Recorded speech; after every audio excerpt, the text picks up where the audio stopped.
Baiklah, di sini saya akan menjelaskan tentang inflasi. Perlu kita ketahui, inflasi adalah kecenderungan dari harga-harga untuk menaik secara umum dan terus-menerus.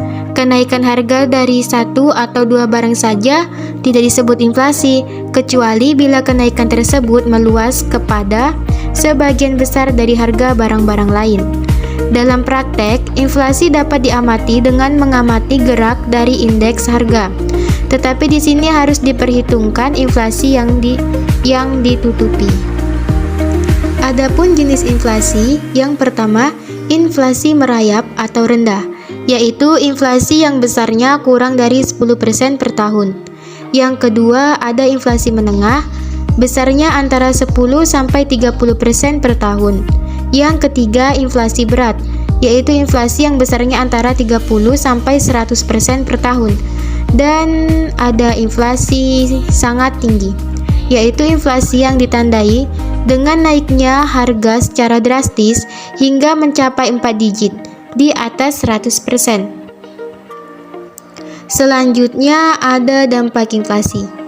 Bila harga barang secara umum naik terus-menerus, maka masyarakat akan panik, sehingga perekonomian tidak berjalan dengan normal.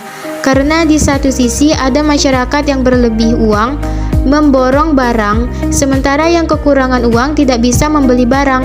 Akibatnya, negara rentan terhadap segala macam kekacauan yang ditimbulkannya. Sebab akibat dari kepanikan tersebut, maka masyarakat cenderung untuk menarik tabungan guna membeli dan menumpuk barang sehingga banyak bank diros. Akibatnya, bank kekurangan dana dan berdampak pada tutup atau bangkrut atau rendahnya dana investasi yang tersedia. Nah, ada juga penyebab timbulnya inflasi. Yang pertama, jumlah permintaan atau demand yang tidak seimbang dari masyarakat tanpa diimbangi dengan kenaikan penawaran. Hal ini biasanya terjadi pada bahan pokok kebutuhan hidup.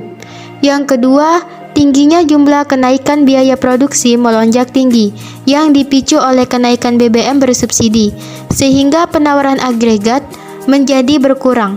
Meskipun tidak terjadi kenaikan permintaan karena penawarannya turun, maka harga barang menjadi naik. Yang ketiga, adanya kekacauan ekonomi dan politik, yaitu negara yang sedang mengalami peperangan atau konflik. Contohnya, konflik yang terjadi di negara Ukraina. Yang keempat, ada jumlah pencetakan uang yang beredar tidak terkontrol.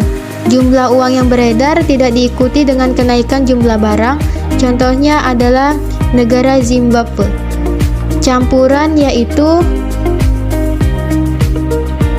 tidak seimbangnya antara permintaan dan penawaran. Hal ini terjadi jika jumlah permintaan dan penawaran ke barang dan jasa bertambah, sedangkan persediaan faktor-faktor produksi dan barang jumlahnya turun.